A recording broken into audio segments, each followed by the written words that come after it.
Good morning, everyone. Here's your Mormon news update for October 16th, 2025. I am so happy to be here. I think about 3 weeks worth of news happened in the few days I was spending time with my bestie. Let's see if we can't get sorta caught up, huh? On July 10th of 2015, the following appeared on HJ News. Jeff and Heidi Hall of Lewiston are happy to announce the marriage of their daughter Megan to Skylar Scott Hayes, son of Scott and Amy Hayes of South Weber, Utah. The couple will be married Friday, July 10th in the Logan Temple. An open house will be held Thursday, July 9th from 7 to 9 p.m. in South Weber at the Hayes residence. A reception will be held July 10th from 7 to 9 p.m. at the Preston Golf and Country Club. Megan is a 2014 graduate of Skyview High School and LDS Seminary, where she participated in volleyball, softball, and We the People, and worked on her family's dairy farm. She is currently attending Weber State in the nursing program and is employed at McCady Hospital in Ogden. Skylar is a 2010 graduate of Northridge High School and LDS Seminary, where he participated in soccer and FBLA. Skylar served an LDS mission in the Guatemala City South Mission and is currently attending Weber State, majoring in secondary education. He is employed by Virtual Rain in Ogden. Skylar and Megan love playing games together, swimming, playing and watching sports, going to the gym, and being on the farm. They are excited to begin their life together. Following their honeymoon in Puerto Vallarta, the couple will reside in South Weber as they each continue their education. Then, last week, this article was published. A former medical salon owner has been arrested and charged with allegedly borrowing thousands of dollars but then failing to repay lenders. According to law enforcement, Megan Hayes, 29, is also accused of organizing several charity drives for local foundations, but then keeping the money for her North Logan company, Ascent Aesthetics, which is now permanently closed. Hayes was arraigned Monday in Logan's 1st District Court. She was charged with 54 felonies, including communications fraud, issuing bad checks, theft, securities fraud, and a pattern of unlawful activity. She already was charged with several federal cases and tax liens, as previously reported. According to an affidavit of probable cause, Cache County Sheriff's deputies were contacted in September of 2023. The complainant described multiple instances of fraud and theft at the salon, purchased by Hayes and her husband, Skylar Hayes, in April of 2022. Deputies uncovered multiple instances where Hayes purchased equipment on credit and took out loans totaling around $890,770. In most cases, the lenders were never repaid or only received partial payments after repeated attempts to collect. Evidence showed Hayes allegedly used salon equipment as collateral for some of the loans, even though the equipment was owned by a bank. In other instances, she blamed her inability to make creditor payments on banking errors or her husband suffering a medical emergency. Deputies noted that during the time Hayes was failing to repay creditors, she was posting photos on social media of her and Skylar at numerous sporting events, concerts, expensive restaurants, and luxury stores. Financial records subpoenaed from the company showed in 2022 and 2023, the salon spent $111,296 on travel, $76,607 on airfare, and $19,396 on hotels. Hayes also allegedly advertised several holiday fundraisers on social media in 2021 and 2022. She asked people to send her donations for CAPSA and the Cache Community Food Pantry in exchange for discounts on skin treatments. Bank statements showed the suspect collected around $2,500 but never gave the money to the charities, according to the charging documents. On August 12, 2023, Hayes sent a text message to employees telling them she planned to sell the business. The message stated, "I could not keep up with the growth and got so upside down," and lied repeatedly to try to cover it all up and buy time. Hayes has hired an attorney and is scheduled to appear again before a judge December 8th. She is currently out of jail while the criminal case proceeds through the court and could face more than 50 years in prison if convicted. Oops. I guess that temple ceiling between Megan and Skylar didn't mean too much to them. Next up, of course, President Dallin H. Oaks was ordained Tuesday, October 14th, as the 18th president of the Church of Jesus Christ of Latter-day Saints. But in an entertaining turn of events, Gary Stevenson announced the transition this way. Members of the Quorum of the 12 met earlier today to consider reconstituting the First Presidency. This revelatory experience again confirmed to each of us in the Quorum of the 12 Apostles that Jesus Christ directs His church. We are honored now to announce that President Dallas Harris Oaks was set apart as the 18th president of the Church of Jesus Christ of Latter-day Saints this morning. I don't know who this Dallas Oaks is, but he is the new Mormon prophet. Dallas then announced his counselors. Thank you, Elder Stevenson. I am pleased to announce that we have a new First Presidency. After an extended process of fasting and prayer, I have been inspired by the Lord to call President Henry B. Eyring as first counselor and President D. Todd Christofferson as second counselor in the First Presidency. I honestly really thought it would be Bednar. D. Todd was a total surprise for me. I love him, and I've always felt that he was urging me to be better and that I was never quite doing it. I do not like that Eyring said that. When a leader like Elder Eyring, who is presumably among the most righteous and obedient members, publicly states he is never quite doing it, the inevitable conclusion for an ordinary member is that the standard is unreachable. This creates a gospel gap, the chasm between what the gospel requires, which is perfection, and what the member can realistically achieve, which is imperfection. And this gap is often filled with shame. When a person constantly feels they are failing to meet a divinely commanded standard, they internalize that failure as a deficiency in their core self. Eyring laughed, but I sensed self-deprecation and shame.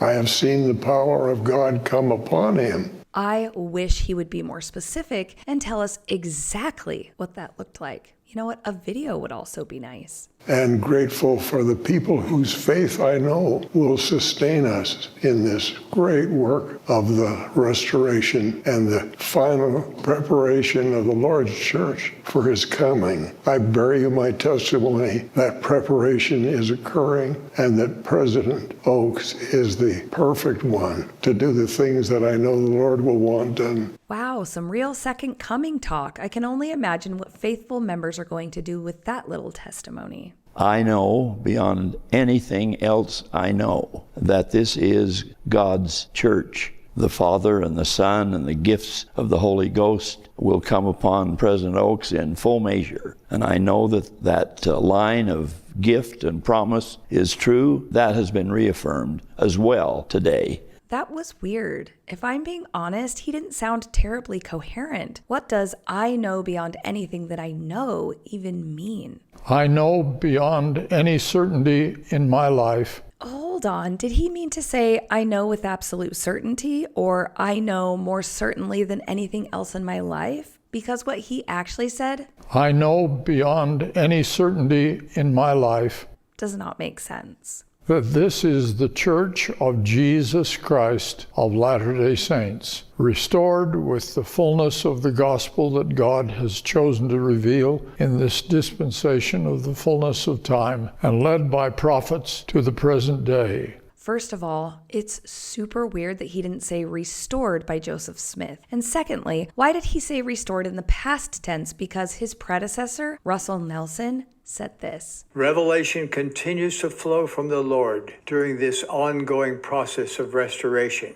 Back to the other video. Most recently, we've been led by a magnificent prophet of the Lord, President Russell M. Nelson. We have much work to do to fulfill the challenges he has given us. Russell gave them challenges? Is he talking about all of the temples that Russell announced that Dallas now has to find a way to build? The Lord still speaks through his servants. We do not have the answers to all of the world's problems. They've not been revealed. I absolutely love it when they tell us exactly what they don't know. Next, in response to Oaks' rise to the throne, KSL published this on their Facebook page. KSL TV's Carol Makita shares some of her conversation with Jenny Oaks Baker, the daughter of President Dallin H. Oaks. Today, Oaks was ordained prophet and president of the Church of Jesus Christ of Latter-day Saints. Baker shared what it was like growing up with President Oaks. "We learned to work hard," Baker said. "We learned Dad's mantra, work first, play later. Those dinner table teachings will stay with me forever, and I'm so grateful for them." That last part stuck out to me because of the work first, play later mantra. I was also raised with that, and it was not good for me. The phrase sets up work and play as diametrically opposed activities, suggesting that one must be completely finished before the other can even begin. However, for most people, the work is never truly finished. Because the play or rest is conditional on the work being complete, the rest is perpetually deferred. This led me to burnout because my brain and body rarely got the relief they needed, resulting in diminished creativity and efficiency over time. This mantra also implicitly suggests that work is virtuous and rest or leisure is a selfish indulgence that must be earned. It links a person's worth to their output. For me, this resulted in an inability to enjoy leisure without guilt. Even today, when I do take a break, I am often plagued by anxiety that I should be working. For me, this prevents true mental recovery sometimes, turning play into another source of stress and often leads to self-shaming. A healthier, more sustainable approach that I am working on is to practice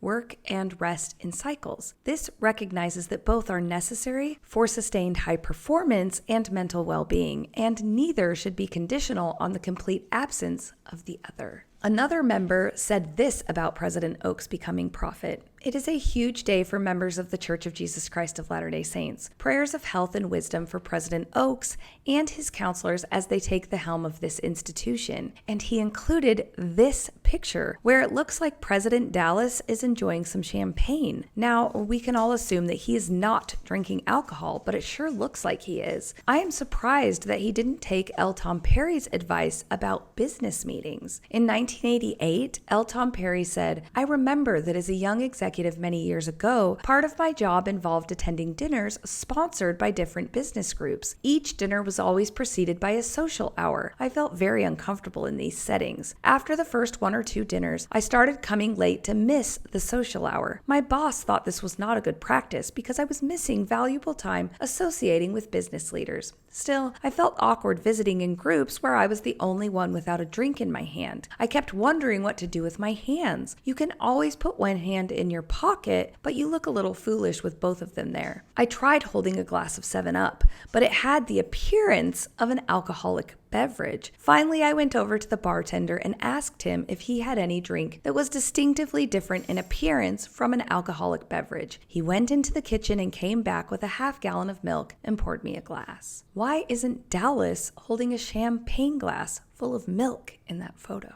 Next up, we go to KSL TV, where it says a man was arrested Wednesday after he reportedly made threats directed at fans of a highly anticipated rivalry game between the BYU Cougars and the Utah Utes. The threats were directed at Lavelle Edwards Stadium in Provo, according to Public Information Officer Jana Lee Holland with the Provo Police Department. A probable cause statement for the incident said 28-year-old Christopher Ty Justice was booked into the Emery County Jail on accusations of misdemeanor threats of violence and obstruction of justice after he allegedly made threatening posts on X. The statement said Justice made several threats on the platform, including, "I will be in LES Saturday," which stands for Lavelle Edwards Stadium. "Any Ute fan I see is dead. Mark my words," and "Nah, anyone wearing red on Saturday is getting shot." An officer went to Justice's home along with his probation officer and questioned him about the tweets. He reportedly denied making those threats and said he would never say anything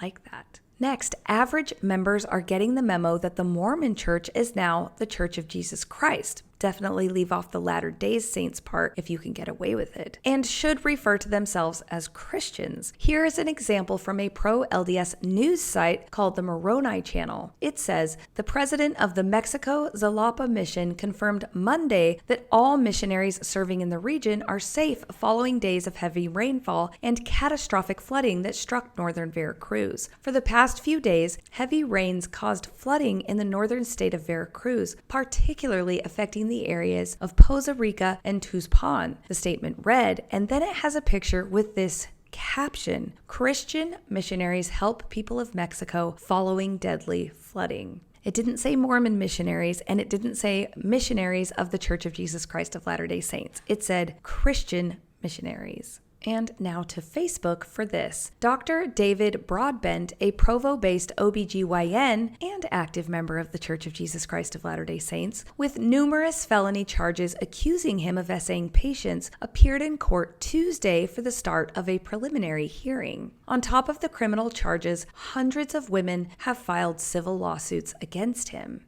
Court records reviewed by Fox 13 News also show that nearly 450 women have filed civil lawsuits against him, accusing him of misconduct. Utah County prosecutors only called a pair of witnesses on Tuesday. The judge is expected to get supplemental briefing before making a ruling on whether Dr. Broadbent will be forced to stand trial on the felony charges. The civil litigation is moving separately through the court system. Now to Nate Eaton, reporter, who says a 21-year-old woman was accidentally shot during a hunting trip and died from her injuries Friday. Kaylanee Orr from Blackfoot died from an accidental gunshot wound, according to Fremont County Coroner Brenda Dye. Amanda Graff, Orr's aunt, says the woman was on a hunting trip in Fremont County when a relative's gun accidentally discharged. They were in a very isolated area that they've hunted before, says Graff. The relative tried to save her life for over an hour, doing chest compressions until people got there to help, but she was pronounced dead at the scene. Orr had recently served a mission for the Church of Jesus Christ of Latter-day Saints in New Zealand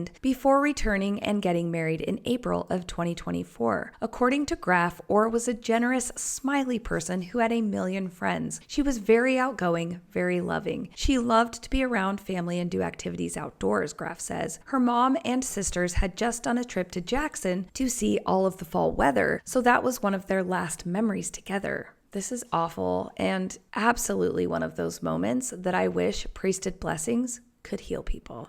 Facebook is full of information today. Here's another bit. Just a fun little factoid for the day. Did you know the U.S. military uses the war chapters of the Book of Mormon to teach military strategy? CPT Moroni is seen as one of the best military strategy minds ever, even in the U.S. military. Personally, I could not find any evidence, documentation, or public announcements that the Book of Mormon's war chapters have been adopted into official U.S. military curricula or training manuals, such as those used at West Point, the Naval Academy, or the Army War College. I believe that this factoid often circulates within Latter-day Saint culture, sometimes starting from an anecdotal story about an individual service member or instructor who personally used the chapters as a source of discussion.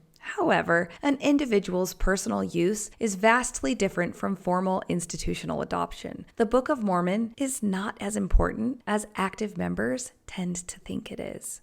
Next, we will go to the LA Times, where it says the sister-in-law of former Utah Senator Mitt Romney, Carrie Elizabeth Romney, was found dead near a Santa Clarita shopping mall on Friday. Her cause of death remains under investigation. Investigators are speculating, however, that the 64-year-old Valencia resident fell or jumped from a 5-story parking structure, according to LA County Sheriff's Department spokesperson Nicole Nishida. Mitt Romney served as the governor of Massachusetts from 2003 to 2007 and was the Republican Party's 2012 presidential nominee. He was elected U.S. Senator from Utah in 2018 and left office at the end of his term in January. Carrie Elizabeth Romney appeared to be the wife of Mitt's older brother, G. Scott Romney, an attorney who has supported Mitt on the campaign trail over the years. Mitt Romney's brother, George Scott Romney, filed for divorce from his wife, Carrie, just a few months before she was tragically found dead at age 60 64 in the California parking lot. According to court documents obtained by People, Scott, 84, filed for divorce from Carrie, his third wife, on June 10th. The filing cites the couple's date of separation as May 25th and lists the reason as irreconcilable differences.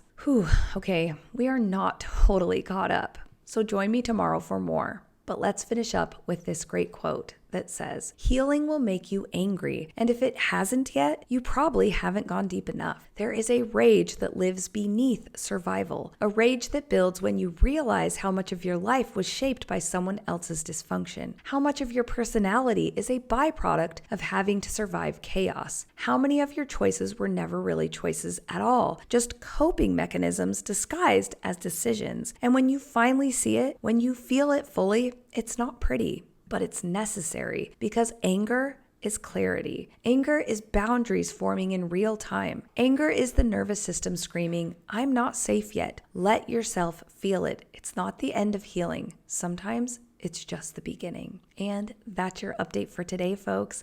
I absolutely hope you have the day that you deserve.